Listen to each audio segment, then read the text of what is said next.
Olá, queridos, a paz do Senhor Jesus a todos os irmãos, a todas as irmãs, nossos jovens, adolescentes e crianças, sejam todos muito bem-vindos a mais um vídeo que disponibilizamos a todos os irmãos. Hoje, noite de terça-feira, temos separados essas noites para fazermos estudos. Eu sempre costumo começar dizendo que esses estudos eles não são de origem ou de uma temática, né, de conteúdo doutrinário, e sim histórico.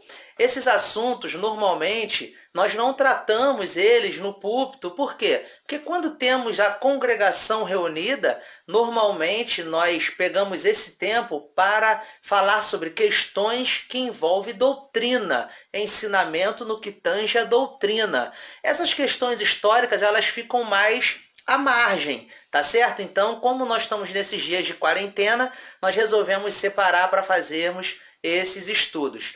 Temos feito ao longo do tempo aí uma série de estudos, né? Sempre falamos sobre todos os estudos que nós já viemos fazendo, e dentre esses estudos, nós falamos sobre dois assuntos que hoje nós iremos voltar a eles para completá-los, que foi sobre o cânon do Novo Testamento e o cânon do Antigo Testamento.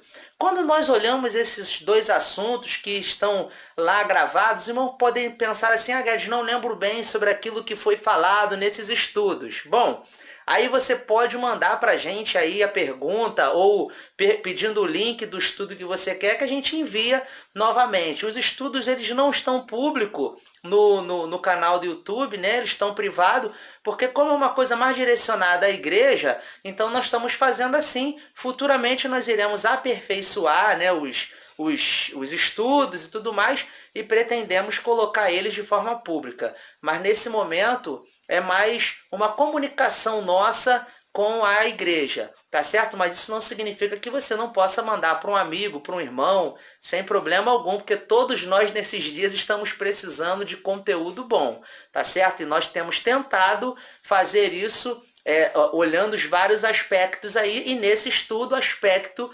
histórico. Pois bem, vamos lá, falar sobre cânon. O assunto ele é extenso, ele é longo, e nós temos feito esses vídeos eles de forma bem curta, né, para poder a gente conseguir trazer ele de forma direta. Nós não conseguiríamos falar sobre o cânon do Novo Testamento e do Antigo Testamento, sobre o foco que iremos falar hoje aqui, porque apenas um estudo não daria. Então, o que nós iremos fazer? Nós iremos focar apenas o Antigo Testamento, porque hoje o foco do estudo é sobre os livros apócrifos. Então você poderá pensar: Guedes, mas lá no estudo que você falou, você disse que os livros apócrifos, eles tinham ali, a questão deles era no Antigo Testamento. Então vamos começar propriamente o estudo, que nós vamos precisar compreender isso aqui, ó, livros apócrifos. Quais são as diferenças dos livros apócrifos do Antigo Testamento e os evangelhos apócrifos do Novo Testamento? Esse é um fator importante da gente entender. Vamos pensar assim: quando nós olhamos para o Novo Testamento, o Novo Testamento ele é exatamente o mesmo para a igreja protestante. Eu vou falar a igreja evangélica, mas quando eu falar evangélica, né, e protestante, aí vai ser o mesmo, né? A igreja católica e a igreja ortodoxa. O Novo Testamento é exatamente o mesmo, não há mudança nenhuma no Novo Testamento. A mudança ela está lá no Antigo Testamento. Porque no Antigo Testamento nós tivemos ali a questão da Septuaginta, que é a tradução da Bíblia hebraica, né, dos livros hebraicos para o grego. E esses livros eles iam sendo traduzidos e sendo inseridos na Septuaginta.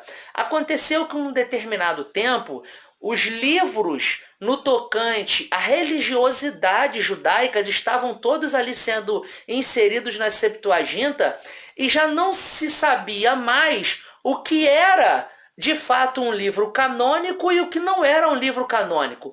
Isso só vai ser resolvido lá no Concílio de Jâmia, mais ou menos 90 anos depois de Jesus, quando os judeus fazem nesse concílio o fechamento do seu canon. O judeu não tem canon do Antigo Testamento, ele tem apenas canon das Escrituras, porque o judeu não tem Novo Testamento, tá certo? O nosso Antigo Testamento do protestante, ele é exatamente as Escrituras dos judeus, que é o Antigo Testamento para a gente. Já os católicos, eles vão ter ali 7 livros a mais, ou seja, quando se pegou esses livros, a tradução do hebraico para o grego, pegaram 7 livros a mais e foi inserido na Bíblia católica, no canon católico. Já a ortodoxa, ela tem até mais livros do que a Igreja Católica. Vale ressaltar que esses livros, eles estavam assim em constantes discussões dentro da própria Igreja Católica, não havia um consenso sobre esses livros. Esses livros, para nós protestantes, são chamados de livros apócrifos. Para os católicos, eles são chamados de livros deuterocanônicos. Qual é a diferença? Que livro deuterocanônico significa que ele foi canonizado posteriormente. Então, dentro da própria Igreja Católica, havia uma corrente de pessoas, de grupos que diziam que esses livros eles não deveriam ser canonizados. E já outra corrente que dizia que esses livros deveriam ser canonizados. E essa discussão se deu ao longo de muito tempo, ao longo de toda a Idade Média ali, por exemplo, essa questão ela foi sendo tratada novamente.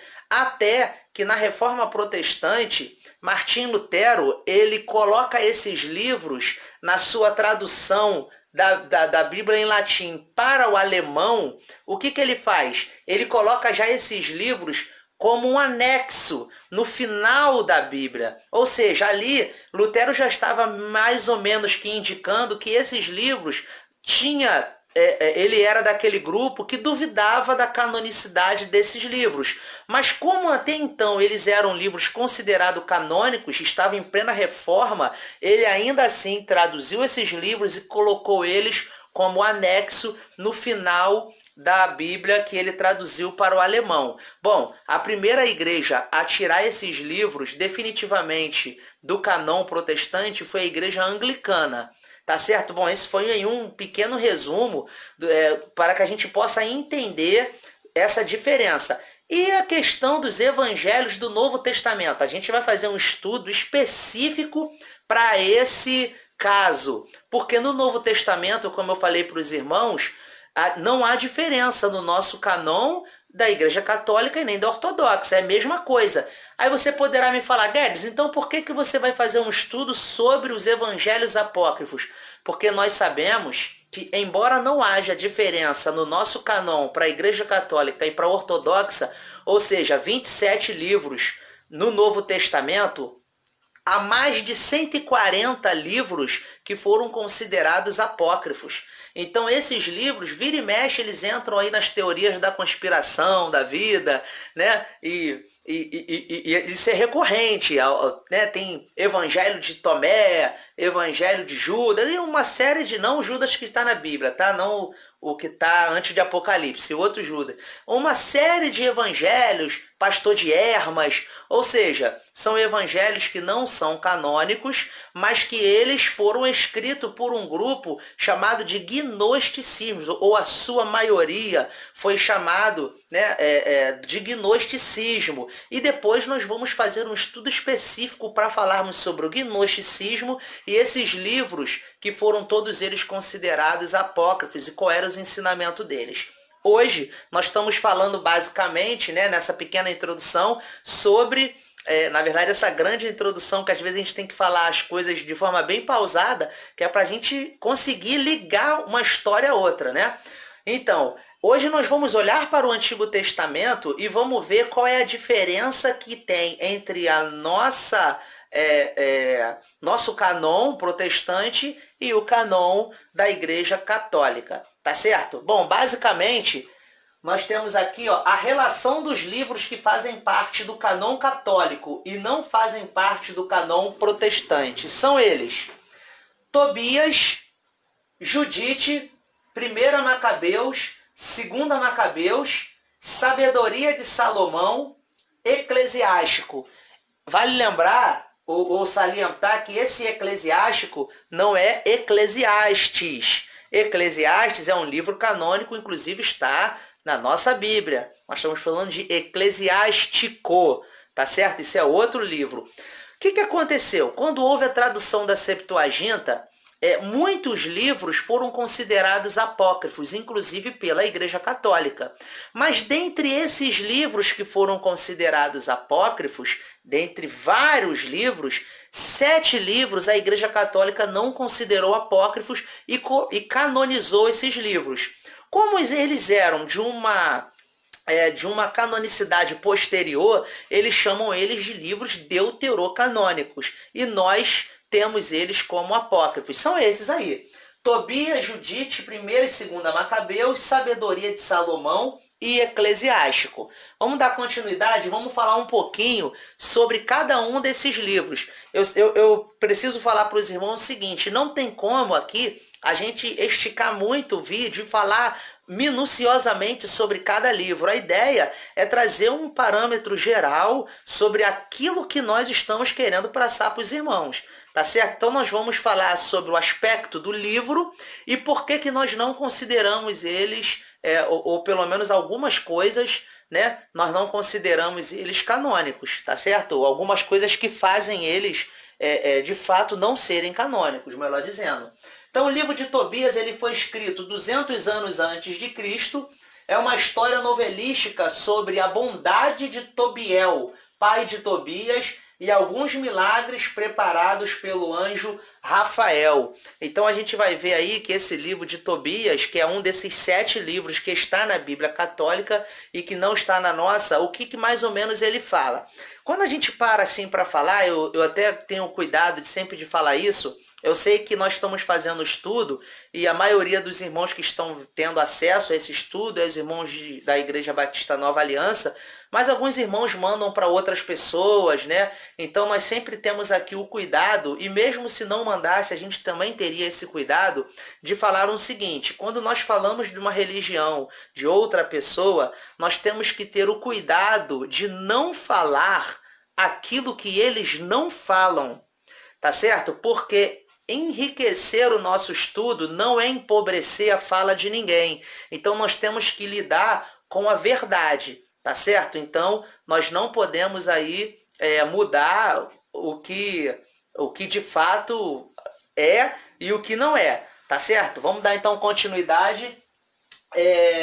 Esse livro ele vai apresentar justificação pelas obras, ele vai apresentar a mediação dos santos, superstição, né? Um anjo engana Tobias e ensina a mentir. Se a gente olhar, a gente vai entender o seguinte: bom, esses livros eles vão dar base para muitas coisas que nós, por exemplo, evangélicos, falamos: isso é antibíblico, isso está errado.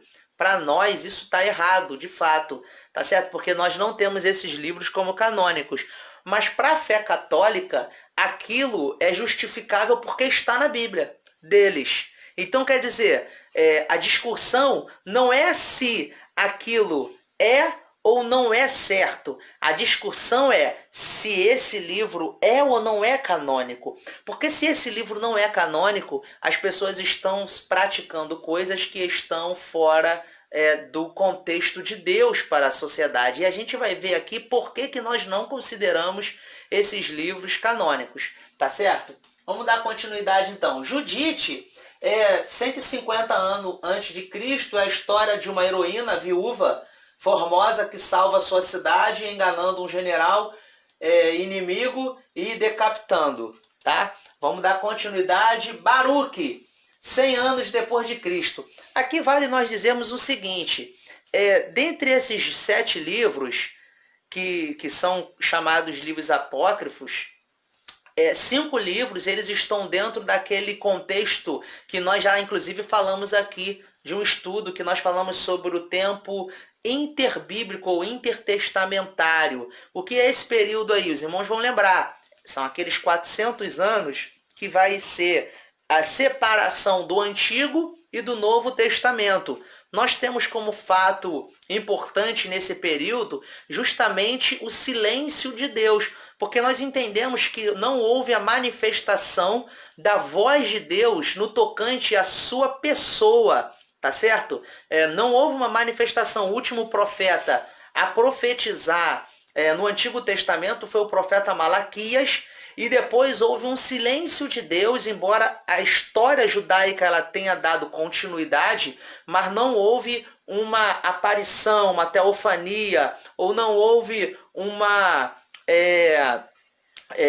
profecia, coisas desse tipo. E isso só vai vir a acontecer com a voz que clama no deserto, João Batista, né? Ou melhor, sobre o nascimento dele. Isso nós vimos lá nos outros vídeos, tá certo? Bom, vamos dar então continuidade. Ele apresenta-se como sendo escrito por Baruque, o cronista do profeta Jeremias, numa exortação aos judeus quando da destruição de Jerusalém. Porém, é da data muito posterior, cerca de 70 depois de Cristo, data em que aconteceu a segunda destruição do Templo de Jerusalém. Aí aqui a gente precisa já pontuar aí algo importante. Esse livro de Baruque, ele é escrito como aquele cronista do profeta Jeremias. Se a gente olhar e dar uma lembrada no que nós já estudamos aí no passado, a gente vai verificar que o profeta Jeremias, ele foi aquele profeta justamente que ele foi antecessor e percursor também de uma parte do exílio babilônico. Então nós estamos falando ali mais ou menos cerca de 590, 586 antes de Cristo, tá? E esse livro, ele é datado 70 anos depois de Cristo. Então não poderia ser esse homem. O tempo, ele é muito diferente, tá certo? Então vamos dar continuidade. Nós estamos passando por cima, só estamos conhecendo, não estamos nos aprofundando, embora no final eu vou fazer algumas observações muito importantes sobre esses livros. Eclesiástico, ele é datado de 180 antes de Cristo, muito semelhante ao livro de Provérbios, se não fosse tantas heresias. Aí aqui vale eu falar isso, né? Esses livros, vejam bem, não é que tudo que está escrito neles é errado. Na verdade, não é. A gente sabe disso. Há ali muitos conselhos práticos, tal, aquela coisa toda. Isso aí há de fato. Mas, quando a gente olha sobre a questão das escrituras, a gente precisa lembrar que o canon ele tinha várias coisas que significava para aquilo ser canonizado, né? Ou seja, canon é regra, né? Uma vara de medir. Ou seja, se você quer que aquilo tenha a mesma medida, o mesmo formato, o mesmo conteúdo, ele participava daquele canon. Uma das coisas que eu quero me basear nesse estudo para falar por que nós temos esse livro como apócrifo, não é nem todas as outras questões que as pessoas defendem na internet, porque tem coisas até que não tem nem muito a ver, sinceramente. Mas é a questão da doutrina. Porque do princípio básico do canon é que um livro não pode contradizer a doutrina de outro livro. Não faz sentido, por exemplo, Pedro escrever uma coisa e Paulo escrever outra totalmente diferente. E agora, quem está certo? Bom, então se um está certo é porque o outro está errado? E os dois são canônicos, Deus inspirou os dois, mas um está errado? Então como seria isso? Um livro não pode contradizer outro. A doutrina, ela não pode ser imaculada, não pode se macular no tocante aos seus escritos, aos seus ensinamentos. E nós vamos ver que isso acontece muito nesses livros, tá? Então o livro de Eclesiástico, né, ele é muito semelhante ao livro de Provérbios, ou seja, ele vai dar aqueles conselhos básicos e tudo mais sobre o dia a dia, sobre o cotidiano das pessoas, mas a gente vai ver que tem bastante coisas ali que nós consideramos heresias. Heresia, vale ressaltar, eu lembro que o pastor Anéas um dia escreveu na escola dominical, e eu nunca mais esqueci isso, porque eu considerei algo muito importante, fácil de entender. O que é uma heresia? Erro em matéria de fé.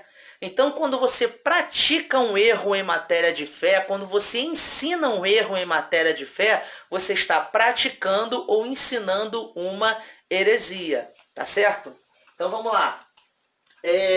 Sabedoria de Salomão. Esse livro é daqueles 7, mas são um dos 2 que foram escritos depois de Cristo, tá? Ele é datado 40 anos depois de Cristo. Livro escrito com a finalidade exclusiva de lutar contra a incredulidade e idolatria do epicurismo, filosofia grega na era cristã.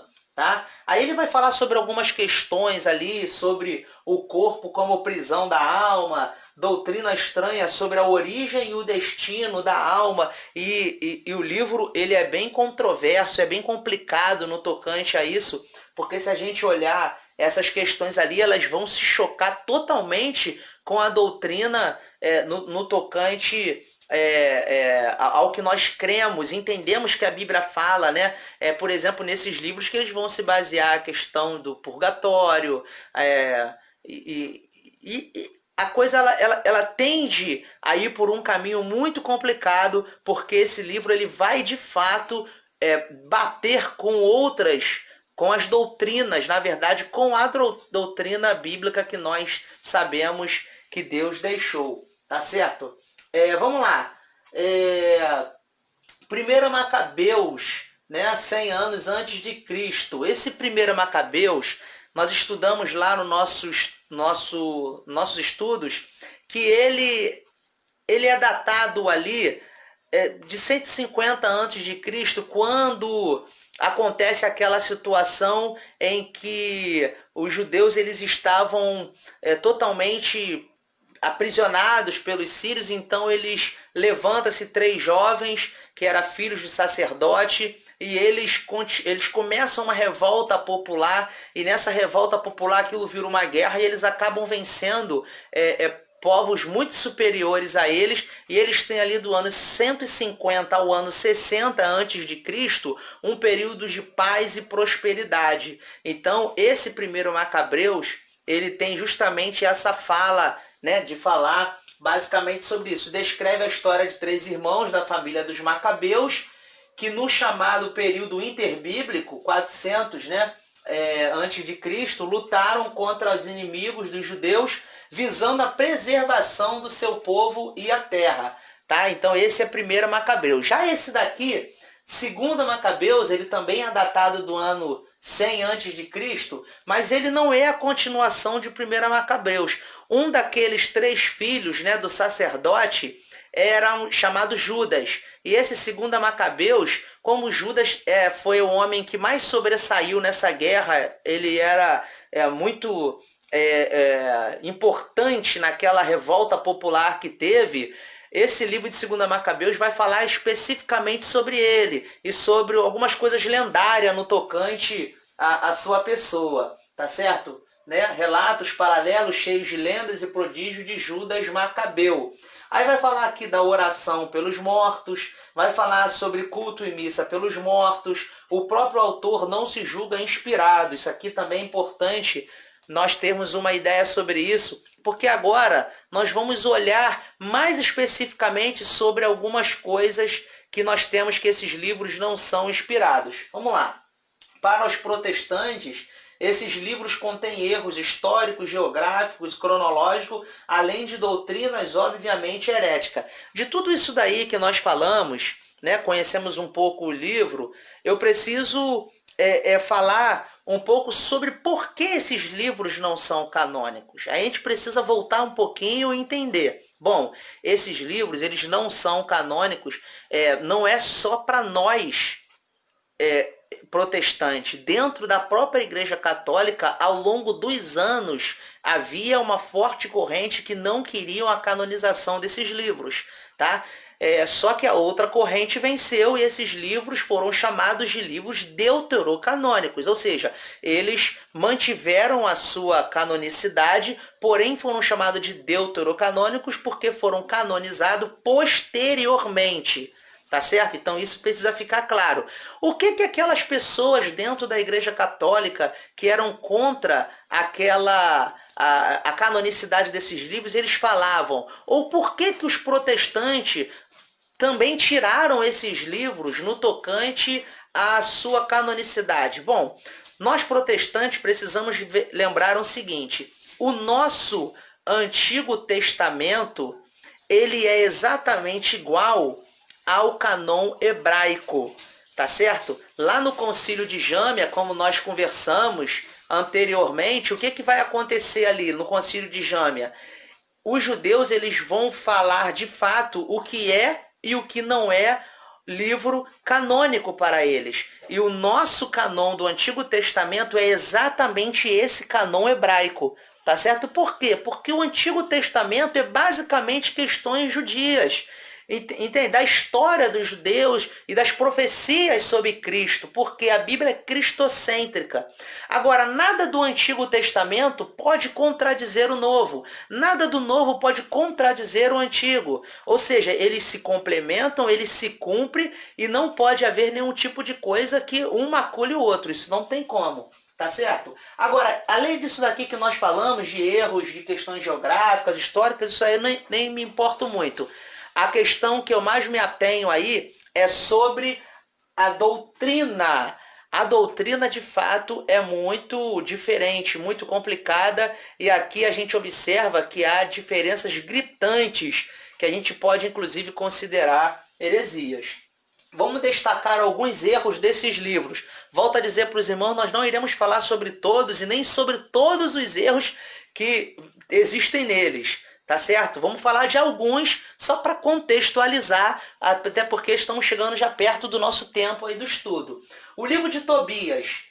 O anjo respondeu-lhe: se puseres um pedaço de coração sobre a brasa, a sua fumaça expulsará toda espécie de mau espírito, tanto do homem como de uma mulher, e impedirá que ele volte de novo a eles. Isso está lá em Tobias 6:8. Eu peguei essas referências da Bíblia Católica Online, tá?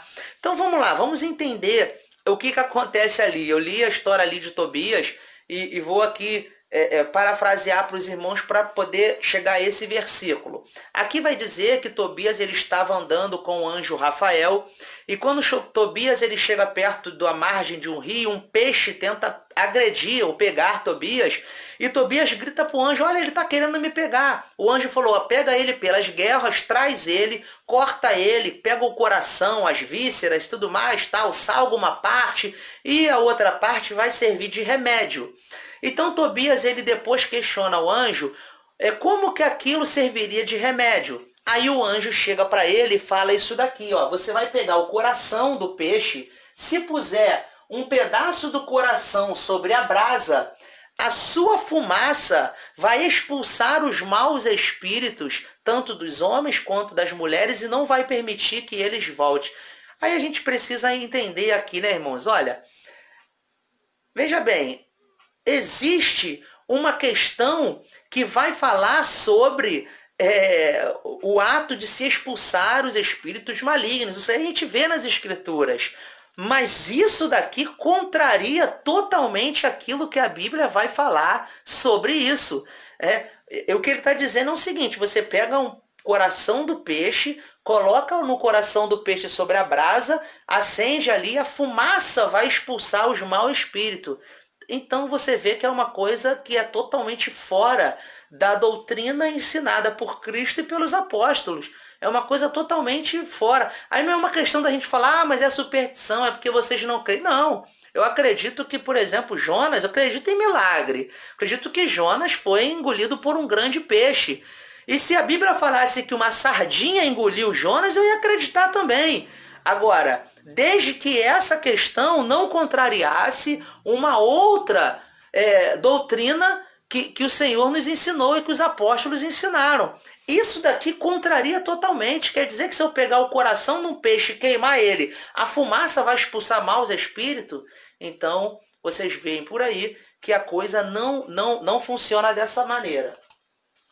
Boa coisa é a oração acompanhada de um jejum e E a esmola é preferível aos tesouros de ouro escondido, porque a esmola livra da morte. Ela apaga os pecados e faz encontrar a misericórdia e a vida eterna. Observaram? Mas aí uma questão que nós consideramos herética do livro de Tobias. Ele começa dizendo bem, boa coisa é a oração acompanhada de jejum, e a esmola é preferível aos tesouros de ouro escondido. Até aí, tranquilo, se isso tivesse num livro canônico meu, eu ia falar, olha, perfeito. Mas, quando eu olho aqui embaixo, ele vai dizer que a esmola, porque a esmola livra da morte, ela apaga os pecados. Não, isso contraria totalmente a doutrina ensinada por Cristo. A esmola, ela não apaga pecado. A esmola, é como o livro que mais vai falar sobre a questão de obras, é o livro de Tiago. Tiago vai nos ensinar que nós não fomos salvos pelas obras, mas somos salvos para as boas obras. Mas as obras não salvam a ninguém, como o apóstolo Paulo ensinou. Posto que pela graça sois salvos, mediante a fé. Isso não vem de obras para que ninguém se glorie, é dom de Deus. Então, quando você fala que a esmola, ela livra da morte e apaga pecado, isso está totalmente fora daquilo que o Senhor Jesus nos ensinou, tá certo? Dentre outras coisas, nós temos aqui no livro de 2 Macabeus, tá? Ele vai dizer assim, ó, ele termina o livro dizendo aqui, ó, e aqui termino, ou seja, disso tudo aqui, eu vou ler isso aqui, ó, e aqui termino, é quando ele está terminando o livro, mas ele começa dizendo assim, ó, e a ela está felizmente concebida e ordenada, era esta o meu desejo, era este o meu desejo. Se ela está imperfeita e medíocre, é porque não pude fazer melhor. Vamos entender um pouquinho melhor? Vamos de novo, porque eu li um pouquinho mal lido aqui. Vou dizer aqui, ó. E ela está felizmente concebida e ordenada. Era este o meu desejo. Se ela está imperfeita e medíocre, é porque não pude fazer melhor. Sabe o que o escritor de 2 Macabeus está falando? Está falando sobre a obra que ele escreveu. E eu te pergunto, será que uma obra que fosse inspirada por Deus, ela poderia ser dita que ela poderia ser imperfeita e medíocre? O escritor está dizendo que a ideia dele, ele terminou, felizmente ele concebeu e ordenou. Era este o desejo dele. Aí ele vai dizer assim, se ela, está falando da obra escrita por ele, se ela está imperfeita e medíocre, é porque não pude fazer melhor. E eu te pergunto, se toda a escritura é divinamente inspirada por Deus, poderia alguma coisa inspirada por Deus ser imperfeita e medíocre? Então, nós vemos aqui erros claros, tá certo? Esses, inclusive, eram coisas ditas dentro da própria Igreja Católica, daqueles grupos que não aceitavam a canonicidade desses livros, tá certo? Vamos a mais um exemplo aí, eclesiástico. Para um jumento, o feno, a vara e a carga. Para o escravo, o pão, o castigo e o trabalho. O escravo só trabalha quando corrigido, e só aspira o repouso. Afrouxa-lhe a mão, e ele buscará a liberdade. O jugo e a correia fazem dobrar o mais rígido pescoço. O trabalho contínuo torna o escravo dócil. Para o escravo malévolo, a tortura e as peias. Manda-o para o trabalho para que ele não fique ocioso, pois ociosidade ensina muita malícia. Observaram, o livro ele está não só aqui incentivando a tortura do escravo, como se deve manter o escravo como prisioneiro. E você vê que essa não é uma doutrina correta a ser ensinada, nem no Antigo Testamento, nem no Novo Testamento. São coisas que batem com os ensinamentos que o Senhor nos deixou, tá certo? Vamos dar continuidade?